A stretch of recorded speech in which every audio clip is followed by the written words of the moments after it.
ನಿಮಗೆ ಕೊಡೋದು ನಾವು ಔಷಧಿಗಳು ಮಲಗಲಿ ಅಂತ. ಯಾಕೆಂದ್ರೆ ನೀವು ಮಲಗಿದ ತಕ್ಷಣ ಬಾಡಿ ತಾನ್ ಸರಿ ಮಾಡ್ಕೊಳ್ಳುತ್ತೆ. ಮಲಗಿ ಬೆಳಗ್ಗೆ ಎದ್ದಾಗ ಹಿಂದಿನ ದಿನದ ಬ್ಯಾಕ್ಲಾಗ್ಸ್ ಇರಬಾರ್ದು. A sorry carries lot of things. Means I will not carry this message for tomorrow. ನಾನು ಮನೆಗೆ ಹೋಗಿರೋದು, ಸೊ ಆ ಮನೆಯ ಮೂಡಿಗೆ, ಮನೆಯ ವಾತಾವರಣಕ್ಕೆ ನಾನು ಬರಬೇಕು.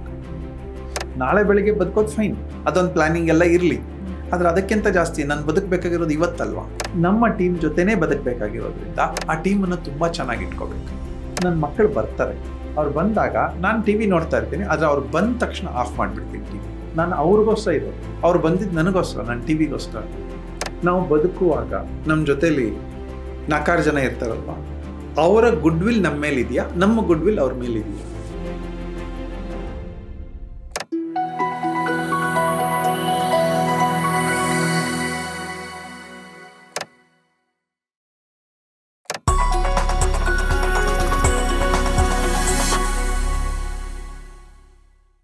ಈಗ ನಮ್ಮ ಹಾಸ್ಪಿಟಲ್ಸ್ ಅಲ್ಲಿ ಮಲಗಿಸ್ತಾರೆ. ನಂಗೆ ಒಬ್ರು ಡಾಕ್ಟರ್ ಹೇಳಿದ್ರು, ನಿಮಗೆ ಕೊಡೋದು ನಾವು ಔಷಧಿಗಳು ಮಲಗಲಿ ಅಂತ. ಯಾಕೆಂದ್ರೆ ನೀವು ಮಲಗಿದ ತಕ್ಷಣ ಬಾಡಿ ತಾನ್ ಸರಿ ಮಾಡ್ಕೊಳ್ಳುತ್ತೆ. ಸೊ ಹಾಗಾಗಿ ಯೋಗಿಕ್ ವೇನಲ್ಲಿ ನಾವೇನ್ ಮಾಡಬಹುದು ನೀವು ಕೇಳಿದ್ರಿ. ನಾನು ಅಭ್ಯಾಸ ಮಾಡಿರೋದು ಹೇಳ್ತೀನಿ, ಬಾಕಿಯವರು ಇದನ್ನ ಅಭ್ಯಾಸ ಮಾಡಬಹುದು. ಪ್ಲೀಸ್. ಮೊದಲನೇದು, ತುಂಬಾ ಆರಾಮ್ ಅಟ್ಮಾಸ್ಫಿಯರ್ ಇಟ್ಕೋತೀನಿ ನಾನು. ಈಗ ನಾನು ಇಲ್ಲಿ ಅಫಿಷಿಯಲ್ ವರ್ಕ್ ಅನ್ನ 8 ಒಳಗಡೆ ಎಂಡ್ ಮಾಡ್ಬಿಡ್ತೀನಿ. ಊಟ ಮಾಡಿದ್ರು ವೆರಿ ಲೈಟ್ ಊಟ, ತುಂಬಾ ಆರಾಮದಲ್ಲಿ ಆ ಮನೆಯವ್ರ ಜೊತೆ ಮಾತಾಡೋ ಅವಕಾಶಗಳನ್ನ ಹುಟ್ಟಿಸ್ಕೋತೀನಿ. ಬೆಳಿಗ್ಗೆಯಿಂದ ಸಂಜೆವರೆಗೂ ಅಫಿಷಿಯಲ್ ಮೂಡಲ್ಲಿ ಇರ್ತೀವಲ್ಲ, ಮನೆಗೆ ಹೋದ ತಕ್ಷಣ ರೆಸ್ಟ್ ಮೂಡಿಗೆ ಬರ್ಬೇಕು. ಊಟ ಮಾಡೋವಾಗ್ಲೂ ಆತರವಾಗಿ ಊಟ ಬೇಡ, ಅವಾಗ ಆರಾಮದಲ್ಲಿ ಊಟ ಮಾಡ್ಬೇಕು. ಒಂದು 15-20 ನಿಮಿಷ ಸುಮ್ಮನೆ ಕೂತ್ಕೋತೀನಿ, ಒಂಟಿಯಾಗಿ ಕೂತ್ಕೋತೀನಿ, ಕಣ್ಣು ಮುಚ್ಚಿ. ಅಂದ್ರೆ ಟಿಪಿಕಲಿ ಧ್ಯಾನ ಅಂತ. ಇದೊಂದು ಚಿನ್ ಮುದ್ರೆ ಅಂತ ಇದೆ. ಈ ಮುದ್ರೆಯನ್ನು ಹಾಕಿ ಸುಮ್ಮನೆ ಕೂತ್ಕೋತೀನಿ. ಯಾವ ಡಿಸ್ಟರ್ಬೆನ್ಸು ಇರಲ್ಲ, ಒಬ್ನೇ ಕೂತ್ಕೊಳ್ತೀನಿ. ಆ ಎಲ್ಲಾ ಯೋಚನೆಗಳು, ಬೆಳಗ್ಗೆಯಿಂದ ಏನೇನ್ ಕೆಲಸ ಮಾಡಿದ್ದೆ, ಗುಡ್ಸ್ ಬ್ಯಾಡ್ಸ್, ರಾಂಗ್ಸ್ ರೈಟ್ಸ್, ಇದೆಲ್ಲವೂ ಕೂಡ ನಂಗೆ ಅರ್ಥ ಆಗತ್ತೆ. ಅದರಲ್ಲಿ ನಾನು ಎಲ್ಲೋ ತಪ್ಪು ಮಾಡಿದ್ದೀನಿ ಅಂದ್ರೆ ಸಾರಿ ಅಂತ ಕೇಳ್ತೀನಿ, ಅವಾಗ್ಲೇ ಕಳಿಸ್ಬಿಡ್ತೀನಿ ಮೆಸೇಜ್. ಎಲ್ಲೋ ಒಂದ್ ಕಡೆ ನಂಗೆ ಒಳ್ಳೇದಾಗಿದೆ ಅಂತಂದ್ರೆ, ಯಾರಿಂದನೋ ಸಹಾಯ ತಗೊಂಡಿದ್ದೀನಿ ಅಂದ್ರೆ ಒಂದು ಥ್ಯಾಂಕ್ಸ್ ಅಂದ್ರೆ ಅವತ್ತಿಗೆ ಲೆಕ್ಕ ಚುಕ್ತ ಆಯ್ತು ಅಂತ. ನಂಗೆ ಮಲಗಿ ಬೆಳಗ್ಗೆ ಎದ್ದಾಗ ಹಿಂದಿನ ದಿನದ ಬ್ಯಾಕ್ಲಾಗ್ಸ್ ಇರಬಾರ್ದು. ಸೊ ಮತ್ತೆ ನಾಳೆ ಬೆಳಗ್ಗೆ ಎದ್ದಾಗ ಹೊಸ ಪ್ರಪಂಚ. This is a very nice thing. So ಯಾರು ಬೇಕಾದ್ರೂ ಇದನ್ನ ಅಭ್ಯಾಸ ಮಾಡಬಹುದು. ಇದು ಯಾವಾಗ ಗೊತ್ತಾಗತ್ತೆ? ನಾನು ಕಣ್ಮುಚ್ಚಿ 15 ನಿಮಿಷ ಕೂತಾಗ ಮಾತ್ರ ನಂಗೆ ಅರ್ಥ ಆಗುತ್ತೆ. ಅಲ್ಲೊಂದು ಅನಾಲಿಸಿಸ್ ನಡೆಯುತ್ತೆ. ಅದರಲ್ಲಿ ಬೆಳಗ್ಗೆಯಿಂದ ಏನೋ ಸೀನುಗಳು ನಡೆದಿರುತ್ತೆ. ನಾವು ಸಿಡುಕಿಸ್ಕೊಂಡಿರ್ತೀವಿ, ಕೋಪಿಸ್ಕೊಂಡಿರ್ತೀವಿ, ಬೇಜಾರ್ ಪಟ್ಕೊಂಡಿರ್ತೀವಿ, ಇನ್ಸಲ್ಟ್ ಮಾಡಿರ್ತೀವಿ, ಮಾಡಿಸ್ಕೊಂಡಿರ್ತೀವಿ, ಡಿಸ್ಟರ್ಬ್ ಆಗಿರ್ತೀವಿ, ಡಿಸ್ಟರ್ಬ್ ಮಾಡಿರ್ತೀವಿ. ಇದೆಲ್ಲವೂ ಉಂಟು. ಆದ್ರೆ ಇದೆಲ್ಲವೂ ಕೂಡ ನಾಳೆ ಬೆಳಿಗ್ಗೆ ಕ್ಯಾರಿ ಓವರ್ ಆಗ್ಬಿಟ್ರೆ ಬದುಕಕ್ಕಾಗಲ್ಲ. ಆಮೇಲೆ ನಾಳೆ ಇನ್ನ ಜಾಸ್ತಿ ಆಗತ್ತೆ ಡೆನ್ಸಿಟಿ. ಸೊ ನಿಮ್ ಜೊತೆ ನಾನು ಡಿಸ್ಟರ್ಬ್ ಮಾಡಿದ್ದೀನಿ ಅಂತ ಅನ್ಕೊಂಡ್ರೆ ಸಾರಿ ಪುಟಿ ಅಂತ ಮುಗಿದೋಯ್ತು. A sorry carries lot of things. Means I will not carry this message for tomorrow. ಇವತ್ತಿನ ನೋವು ಡಿಸ್ಟರ್ಬೆನ್ಸ್ ಅನ್ನ ನಾಳೆ ಬೆಳಿಗ್ಗೆ ನಾನು ತಗೊಂಡು ಹೋಗಲ್ಲ. ಸೊ ನಾಳೆ ಬೆಳಿಗ್ಗೆ ಒಂದು ಹೊಸ ಪ್ರಪಂಚ ಸೃಷ್ಟಿ ಆಗತ್ತೆ. ಸೊ ಯಾರ್ದೋ ನೋವಿನಲ್ಲಿ, ಯಾರ್ದೋ ಬೇಜಾರಲ್ಲಿ ನಂಗೆ ನಿದ್ದೆ ಬರಲ್ಲ. ಆ ಕಾನ್ಶಿಯಸ್ ಇದ್ದಾಗ ಇದು ಹೌದು. ಸೊ ಹಾಗಾಗಿ ಇದನ್ನ ಮಾಡಿದ್ದೀನಿ. ಸ್ವಲ್ಪ ಸ್ಟ್ರೈನ್ ಜಾಸ್ತಿ ಅನ್ಸಿದ್ರೆ ಶವಾಸನದಲ್ಲಿ ಹೀಗೆ ಮಲ್ಕೋತೀನಿ. ಶವಾಸನ 5ರಿಂದ 8 ನಿಮಿಷ. ಅದಕ್ಕೊಂದು ಹಾಡು ಹಾಕೋತೀನಿ. ನಂಗೆ ಬೇಕಾಗಿರುವಂತ ಖುಷಿ ಕೊಡುವಂತ ಒಂದಷ್ಟು ಹಾಡುಗಳು ಇಟ್ಕೊಂಡಿದ್ದೀನಿ. ಇದ್ರ ಮಧ್ಯ ಯಾವ ಹಾಡು ನಿಮ್ಗೆ ಮೋಸ್ಟ್ ಫೇವ್ರೇಟ್ ಟಕ್ ಅಂತ ಟಾಪ್ ಲಿಸ್ಟ್ ಅಲ್ಲಿ ಬರೋದು ಅದನ್ನು ಹೇಳಿ. We are curious to know. ಇಲ್ಲ, ಎಲ್ಲಾ ಹಾಡುಗಳು ಅಷ್ಟೇ. Any genre, any English, Kannada, Hindi, ಯಾವ್ದಾದ್ರು ಅವತ್ತಿನ ಮೂಡಿಗೆ ಖುಷಿ ಕೊಡುವಂತಹ ಹಾಡುಗಳು. ನಂಗೆ ದುಃಖದ ಹಾಡುಗಳು ಕೇಳಲ್ಲ ನಾನು. ಇಂದು ಏನಿಗೆ ಗೋವಿಂದ ಕೇಳಲ್ಲ ನಾನು. ನಿಮ್ ಮೂಡಿನ ಎಲಿವೇಟ್ ಮಾಡುವಂತ ಸಾಂಗ್ಸ್ ನ ಕೇಳ್ತೀರಾ? ಖುಷಿ ಕೊಡುವಂತ, ಮಕ್ಕಳ ಜೊತೆ ಬೆರೆಯುವಂತಹ ಹಾಡುಗಳು ಬೇಕು. ಚಿಕ್ಕ ಚಿಕ್ಕ ಮಕ್ಕಳು ದೇವರು, ಅವ್ರ ಜೊತೆ ಬೆರೆಯುವಂತಹ ಹಾಡುಗಳು ಬೇಕು. ಆ ಹಾಡುಗಳಲ್ಲಿ ಒಂದು ಭಾವ ಇರುತ್ತೆ, ಅದಕ್ಕೊಂದು ರಾಗ ಇರುತ್ತೆ, ಅದು ಖುಷಿ ಕೊಡುತ್ತೆ. ಕಣ್ಮುಚ್ಚಿ ಮಲಗಿದಾಗ ನನ್ನ ಮೈಂಡ್ ಅಫಿಷಿಯಲ್ ಮೋಡ್ ಇಂದ ರೆಸ್ಟಿಂಗ್ ಮೋಡ್ಗೆ ಬರುತ್ತೆ. ನಾನು ಮನೆಗೆ ಹೋಗಿರೋದು, ಸೊ ಆ ಮನೆಯ ಮೂಡಿಗೆ, ಮನೆಯ ವಾತಾವರಣಕ್ಕೆ ನಾನು ಬರ್ಬೇಕು. ಸೊ ಹಾಗೆ ಶವಾಸನದಲ್ಲಿ ಮಲಗಿದಾಗ ಕೆಲವು ಸಲ ಹಾಗೆ ನಿದ್ದೆ ಬಂದ್ಬಿಡುತ್ತೆ, ಕೆಲವು ಸಲ ಮತ್ತೆ ಎದ್ದು ಹೋಗಿ ಮಲಗ್ತೀವಿ. ಯಾರಿಗೆ ನೀಟ್ ಅಟ್ಮಾಸ್ಫಿಯರ್ ಇಟ್ಕೊಳ್ಲಿಕ್ಕೆ ಬರುತ್ತೆ ಅವ್ರಿಗೆ ನಿದ್ದೆ ಚೆನ್ನಾಗಿ ಬರುತ್ತೆ.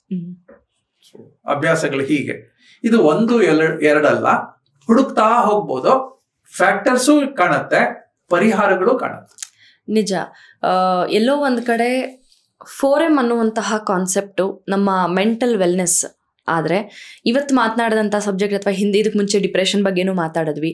ಸೊ ಇದೆಲ್ಲ ನಮ್ಮ ಫಿಸಿಕಲಿ ನಮ್ಮ ನಿತ್ಯ ಚಟುವಟಿಕೆಗಳಿಗೆ ಬೇಕಾಗುವಂತಹ ಆರೋಗ್ಯದ ಲಕ್ಷಣಗಳು. So I think we expect much more from you going forward because GSS ಮಾಧ್ಯಮ is a health and wellness channel. ಎಲ್ಲ ಆಯಾಮಗಳಲ್ಲೂ ಆರೋಗ್ಯವನ್ನೇ ಕೊಡಬೇಕು ಅನ್ನೋ ನಿಟ್ಟಿನಲ್ಲಿ ನಾವು ಯೋಚನೆ ಮಾಡ್ತಾ ಇರುವಂಥದ್ದು. ಮುಂದಿನ ದಿನಗಳಲ್ಲಿ ಬಹುಶಃ ನೀವು ಮಾತಾಡುವಾಗ ಹೇಳಿದ್ರಿ ಎಲ್ಲ ಆದಮೇಲೆ ನಾನು ಶವಾಸನ ಮಾಡುವಾಗಲೂ ಚಿನ್ಮುದ್ರೆ ಹಾಕೊಳ್ತೀನಿ ಅಂತ. So Mudra was something that actually attracted me. ಮುಂದಿನ ನಮ್ಮ ಸೀರೀಸ್ ಏನಾದರೂ ಮುದ್ರಾದಲ್ಲಿ ಮಾಡಬಹುದಾ ವಿತ್ ಯೋರ್ ಎಕ್ಸ್ಪರ್ಟೀಸ್? ಖಂಡಿತ ಮಾಡೋಣ. ನಾವಿರೋ ವಾತಾವರಣ ಆಫೀಸಲ್ಲಿರಲಿ ಮನೇಲಿರಲಿ, ಬಂದಾಗ ಆಫೀಸಿಗೆ ಬಂದಾಗ ಒಂದು ಒಳ್ಳೆ ವಿಶ್ ಮಾಡಿ, 10 ನಿಮಿಷ ಟೈಮ್ ತಗೊಳ್ಳಿ. ನಾನು ಮಾಡ್ತೀನಿ ಕೆಲಸ, ನನಗೆ ನನ್ನ ಸರ್ಕಲ್ ಯಾವ್ದಿದೆ, ನಾನು ಯಾರ್ಯಾರ ಜೊತೆ ಕೆಲಸ ಮಾಡ್ತೀನಿ ಎಲ್ಲರನ್ನೂ ಹೋಗಿ ವಿಶ್ ಮಾಡಿ ಬರ್ತೀನಿ. ವಾಪಸ್ ಮನೆಗೆ ಹೋಗುವಾಗ ಥ್ಯಾಂಕ್ಸ್ ಹೇಳಿ ವಿಶ್ ಮಾಡಿ ಬರ್ತೀನಿ. ರೈಟ್. ಯಾಕಿದು ಬೇಕು ಅಂತಂದ್ರೆ ಅವತ್ತಿನ ದಿನದ ಕೆಲಸ ನನಗೆ ತುಂಬಾ ಆರಾಮದಲ್ಲಾಗತ್ತೆ, ಟೆನ್ಷನ್ ಅಲ್ಲಾಗಲ್ಲ. ಆ ಟೆನ್ಷನ್ ಮುಖಗಳು, ಟೆನ್ಷನ್ ಮೈಂಡ್ಗಳು ಬೇಡ ನಮ್ಗೆ. ಬದುಕುವಾಗ ಅವತ್ತಿನ ದಿನಕ್ಕೆ ಬದುಕೋಣ.